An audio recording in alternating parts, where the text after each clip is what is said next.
If you've played Ranked in Apex Legends Season 4, you'll know that this season of Ranked is a whole different kettle of fish to both of the other seasons of Ranked that we've had so far in Season 2 and Season 3.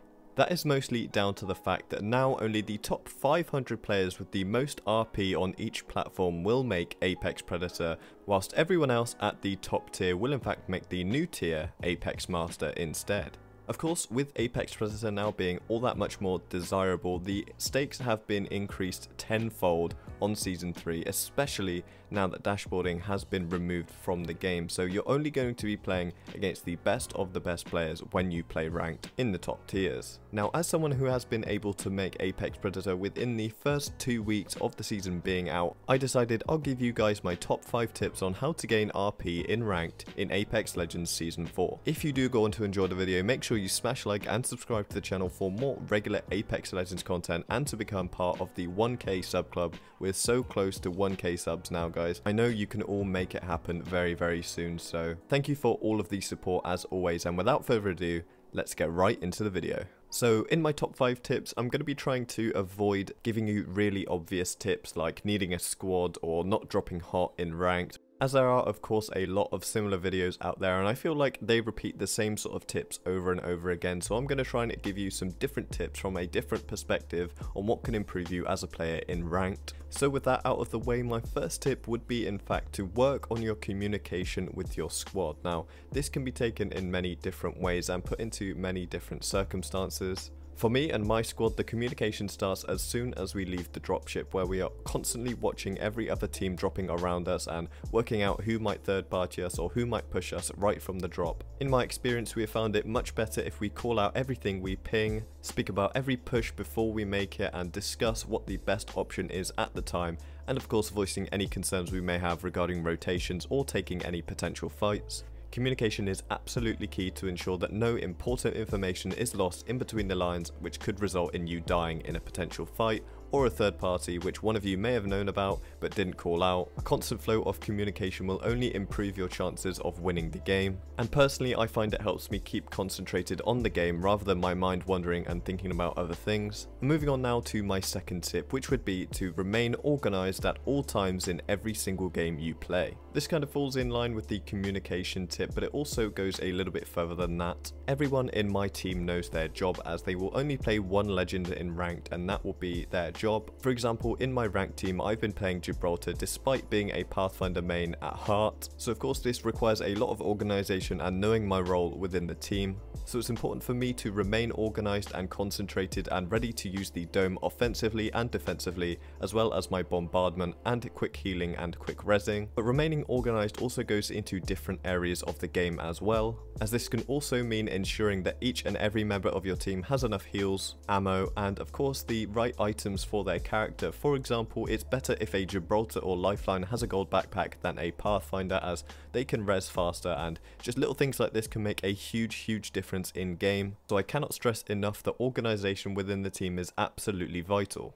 Even when it comes to pushing a team, everyone being there and being ready to push all at the same time, being in that organised unit rather than a scattered set of 3 individuals is hugely important. So I recommend you guys talk about it in the lobby before the game and make sure that you're all together as a unit fighting for each other. This is absolutely important, as good teams will quickly pick off any 3 individuals at a time, and if you're as a unit and strong together, it is much harder for a full team to squad wipe you than if you're all separate and not on the same wavelength. But moving on to my third tip, that is to be smart with your rotations. Now, of course this will be in a lot of other videos and I'm sure many people will say the same thing. However, I just want to reiterate how important your rotations are when winning a ranked game. If you are running through the dead center of the map into areas like Trainyard and Capital City, you are going to find it much harder, as you are going to be in the center of the action where all teams are going to be around you and all teams are going to be focusing you and third partying you,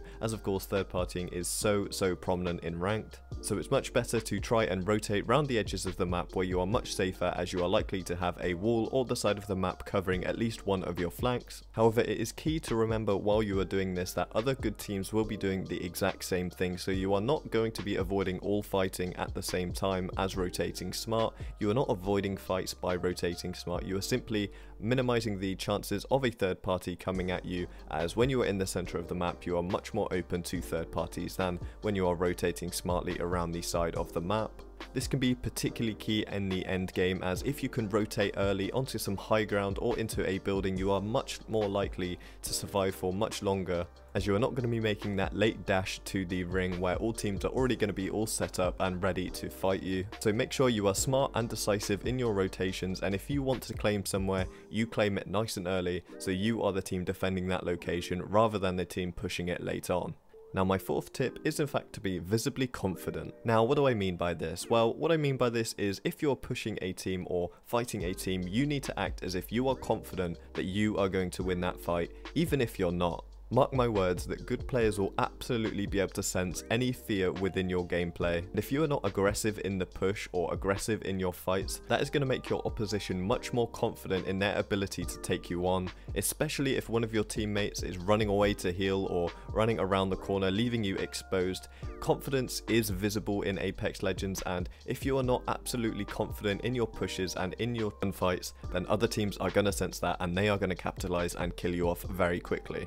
My last tip is in fact to try and take risks in ranked. This could be seen as kind of controversial, as of course there is a lot of RP on the line, and I'm trying to be telling you how to gain more RP, not lose more RP, and of course taking risks could easily result in you losing RP, but in my opinion, you are equally as likely to lose RP by not taking risks as you are by taking risks in the long term. Especially in the late game where the ring is so small and there are often many teams, you have to make a push and you have to decide on the team that you want to push, and quite often it is very easy to be reluctant to do this and to try and wait for other teams to fight it out, but quite often you need to be the one to make the push, as there is often a small window where you can third party a team or a small window where they are not concentrating on you, and if you don't take that risk and make that push, you are often going to be either gatekept or pushed yourself. So it is very important. It kind of ties into the confidence tip as well. Just be confident and decisive and take the risk and push as a unit. I'll always say that running away and ratting is more likely to get you killed than it is to gain you points, so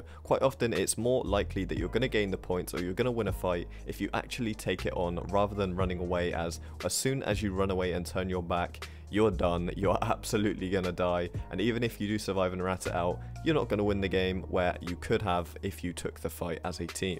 But guys, that has been all for today's video. I just wanted to try and share some tips that have helped me get to Apex Predator so far and can try and help you guys close the gap on Apex Master and Apex Predator and take you to the next rank that you want to be at. So if you did enjoy the video, make sure you smash like and subscribe to the channel for more regular Apex Legends content. Until next time, it's been your boy Ashton. I'll see you in the next one. Take it easy. Bye bye.